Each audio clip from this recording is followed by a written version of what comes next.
More and more in the news, we are hearing about the need for greener technologies. Even while politicians debate the need for such actions, businesses have been quick to try to adapt to new times.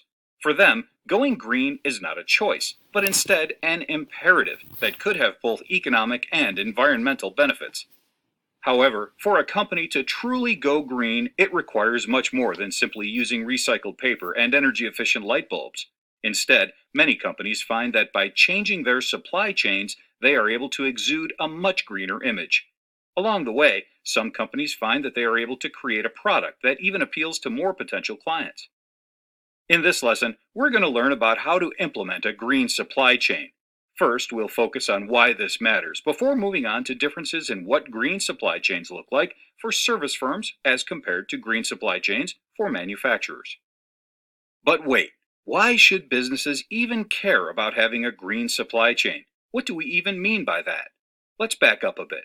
The most important idea behind a green supply chain is to implement a supply chain that is sustainable for future generations, especially from an environmental perspective.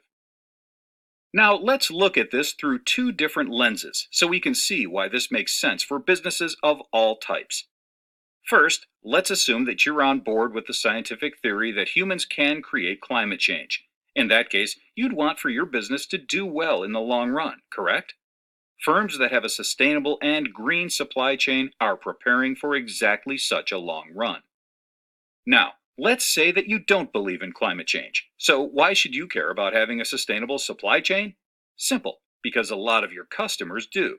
Even if you reject climate change science, the fact is that sustainability is a very popular marketing technique for companies. Consumers are even boycotting companies that don't try to achieve sustainability. That, coupled with the fact that some methods may help save money, make it too important to ignore. So now that we see why sustainable supply chains are important for all businesses, let's look at how to set them up. First, let's start with service-based companies, ranging from accounting firms to news organizations to consulting companies. So what can they do to help build a green supply chain? After all, they're producing ideas, not stuff. It turns out that there is actually much that they can do. Such service-based firms produce an enormous amount of paper. If they can limit their paper output, they help to build a greener supply chain. Likewise, cutbacks on things like plane travel, or for that matter, making fewer people drive to work, can also lower their impact on the environment. Finally, commitments to greener technologies in new or renovated office space can also help to show their pledge to sustainability. All of that is fine and good for service firms, but what about manufacturers? After all, by the sheer fact that they are creating something, they are going to create quite a bit of waste, right? Well, yes and no. Manufacturers definitely are going to create more scrap iron than the typical accountant. However, it is what they do with that scrap iron afterwards. Factories have incredible opportunities to recycle, as well as to limit their consumption of electricity and water. Meanwhile, for those processes that aren't so easy to reduce the impact of, companies can seek to create new methods that do the same thing with a smaller impact.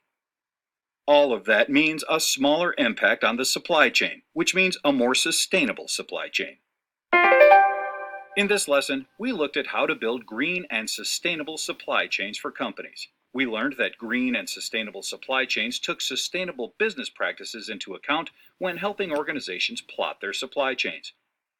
Companies of all types should have an eye to this sort of thing, as those that believe climate change is happening should seek to plan for the future, and those who don't should seek to save money and attract new clients. Of course, there are differences depending on the type of business on how a green supply chain can be practically implemented.